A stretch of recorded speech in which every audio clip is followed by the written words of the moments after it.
कक्षा 7 हिंदी विषय में पाठ 8 दोहा अष्टक आज हम पढ़ेंगे। तो बच्चों, दोहा अष्टक में कबीर, रहीम और तुलसीदास के दोहे हमें यहाँ पर दिए गए हैं। दोहे यानी क्या?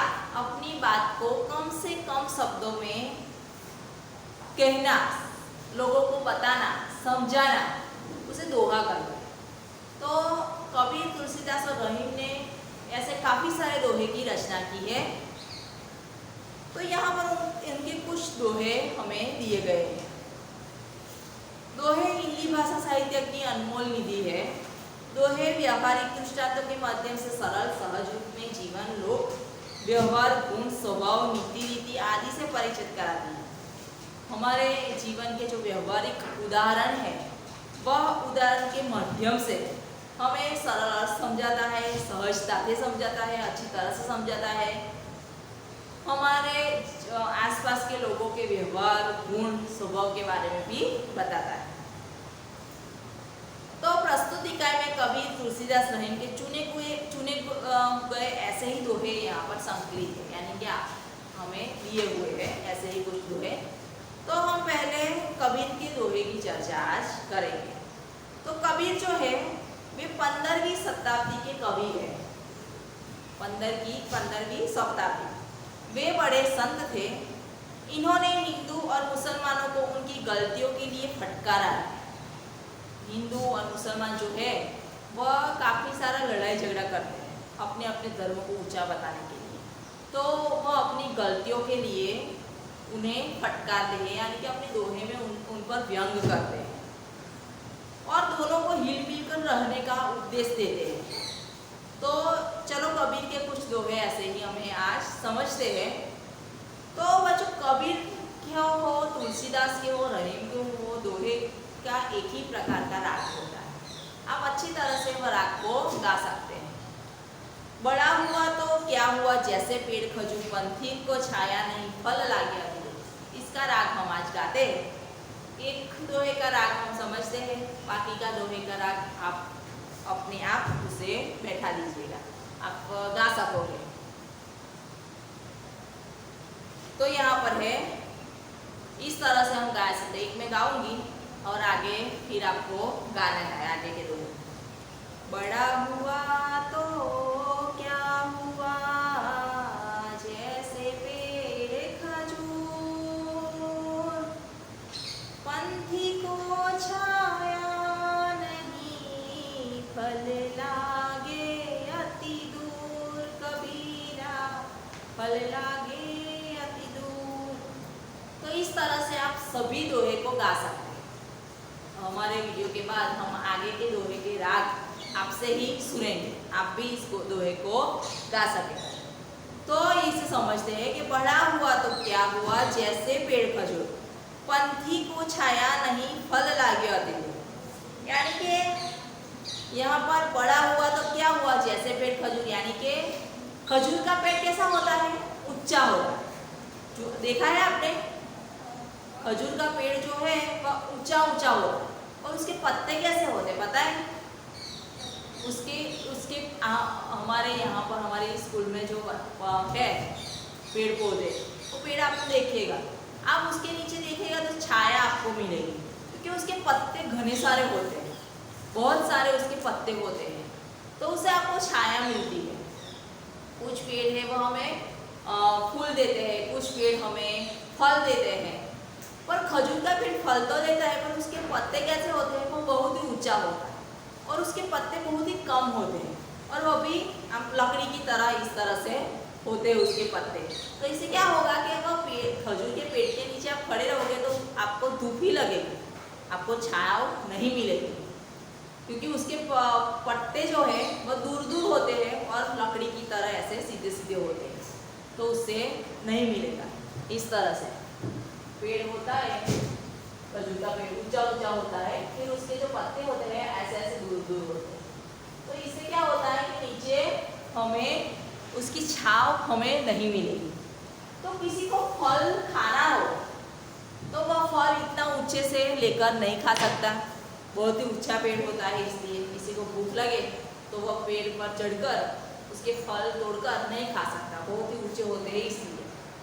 और कोई पंथी जो है, पंथी यानी कि मुसाफिर, कोई यात्री, कोई राही थका हुआ होता है, ताप गर्मी में वह थका हुआ होता है, इसे बहुत सारी गर्मी लगी होती है, पर खजूर के पेड़ के नीचे उसे छांव नहीं मिल सकती, उसे आराम करने की जगह नहीं मिल सकती।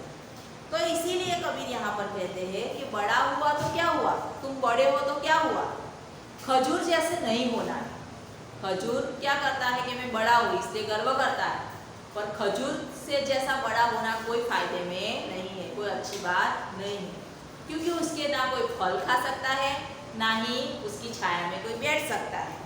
पंथी को छाया नहीं फल लागे अति, यानी कि यात्री को छाया भी नहीं मिलती और जो फल है वह भी काफ़ी सारे दूर लगते हैं, बहुत ऊंचे लगते हैं।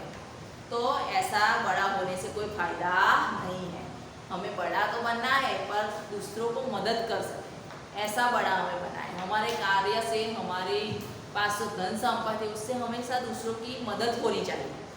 हमें केवल बड़ा होने का आपके पास बहुत सारे पैसे आ गए और वह आपको, आप कहाँ पर रखोगे, बैंक में रखोगे, तो वह पैसे क्या होंगे कि सिर्फ आपके ही काम में आएंगे, और उस पैसों से आप दूसरों की मदद करोगे, वह बड़ा होना अच्छी बात है कि नहीं। चलो वो बड़ा तो हुआ, यानी कि उसके पास धन संपत्ति तो आई, पर इसने अपने तक सीमित नहीं रखा, वह उस पैसों से दूसरों की मदद करता है। तो तब आप संसार में या जग में आपकी जो चर्चा है, आपका जो नाम है वो रोशन कर पाओगे, है ना। तो इस तरह से कबीर कहते हैं कि हमें खजूर जैसा बड़ा नहीं होना। खजूर का पेड़ तो कोई काम का नहीं होता। आगे है, साधु ऐसा चाहिए जैसा सुख सुभाए, सार सार को गही रहे, थोथा दे उड़ाए। साधु, साधु हमको पता है जो भिक्षा मांगने आते हैं, जो कुटिया में रहते हैं, वन में, आश्रम में रहते हैं। तो यहाँ पर कहते हैं कि साधु ऐसा चाहिए जैसा सुख सुभाए, यानी साधु कैसा चाहिए जैसा सुख सुभाए। सुख यानी कि अनाज फटकने का छाछ जो होता है, सुपड़ा जिसे हम बोलते हैं, तो वह सुख जैसा होना चाहिए। सुख क्या करता है, जैसा सुख सुभाए, सुख सुभाए, सुभाए यानी कि स्वभाव, अनाज फटकने का जो छाछ होता है, जो सुपड़ा होता है, वैसा स्वभाव साधु का होना चाहिए। कैसा कि सार सार को गही रहे, सार यानी कोई निष्कर्ष, कोई सारांश, જેનો સારાંશ ગહી રહે, એટલે કે સારાંશ પોતામાં રાખે અને થોથા દે ઉડાય। થોથા यानी कि निकम्मा या कचरा, कचरा दे उड़ाए। साधु कैसा होना चाहिए कि उसके मन में किसी भी प्रकार का कपट नहीं होना चाहिए, किसी भी प्रकार का कचरा नहीं होना चाहिए, और वो जो सुनता है, जो ग्रहण करता है, उसमें से जो अच्छी बातें हैं वो ग्रहण कर लेना चाहिए, और जो बिन जरूरी जो बातें हैं, जो उसके कोई काम की नहीं, दूसरों का भला नहीं हो सकता, ऐसी बातें उड़ा देनी चाहिए, यानी कि अपने मन से निकाल देनी चाहिए। अनाज फटकने का जो छाछ आता है, जो सुपड़ा आता है, वो भी यही करता है। आपकी मम्मी ऐसी तरह से अनाज फटकती होगी तो आपको पता होगा, वह क्या करती है, इस तरह से छाछ से जब उछालती है गेहूँ को या चावल को या फिर किसी भी प्रकार के अनाज को, तो क्या होता है, इस तरह से उछालती है वह छाछ को, तो जो कचरा उसमें होता है, जो उसके जो बोलते हैं उस क्या होता है, कुछ कचरा हो या कुछ डाली हो या तो क्या होता है, फटकने से वह उसकी किनारी पर आ जाता है और मम्मी उसे इस तरह से निकाल फेंकती है, या फिर ज़्यादा ही झटकने से वह आप निकल जाता है, अपने आप निकल जाता है।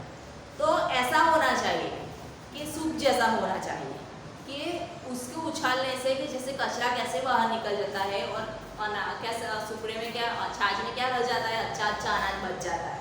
तो साधु में भी ऐसा ही होना चाहिए, जो कचरा है वह बिन जरूरी जो बातें हैं वह उसके मन से निकाल दे, और जो उसका सार है, अच्छी बातें हैं, वह अपने मन में रखे।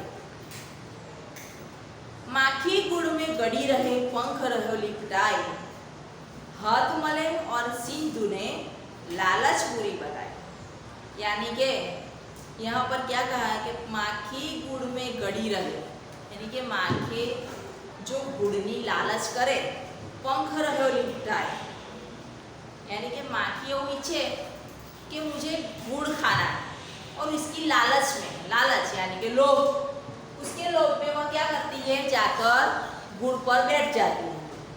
तो गुड़ तो कैसा होता है, एकदम चिकना होता है, तो उसमें उसके पैर फंस जाते हैं, उसके जो पंख है वो उसके अंदर चिपक जाते हैं। फिर क्या करती है, हाथ मलती है, सिर धुलती है, यानी कि पछताती है फिर पर कि मैं यहाँ पर क्यों बैठी, मैं उड़ भी नहीं सकती। गुड़ खाने की लालच में मक्खी उस पर बैठी, पर वह लालच में आकर उसने अपने पंख जो है वह उसमें चिपका लिए, वह एक जगह से दूसरी जगह उड़ भी नहीं सकती और एक जगह पर चिपक जाती है, तो फिर वह फफड़ने से, यानी कि ज़्यादातर वहाँ पर रहने से वह फिर मर जाती है। तो वह माखी ने क्या किया, गुड़ की लालच की, लोभ किया और उसमें फिर खुद पछताने लगी।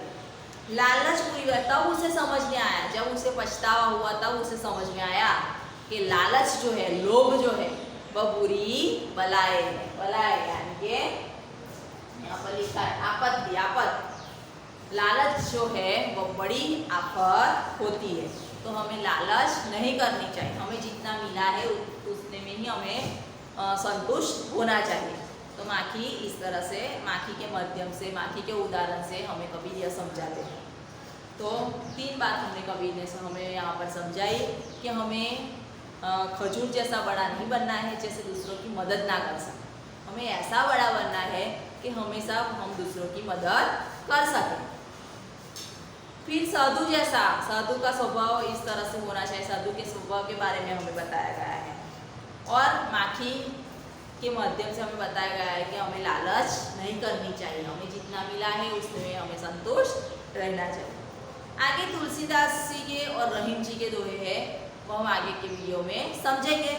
आज जो कबीर के दोहे हैं उसकी चर्चा की, आप इसको गाने का प्रयत्न करना, और ये शब्दार्थ है वो आपको 5 बार लिखने हैं।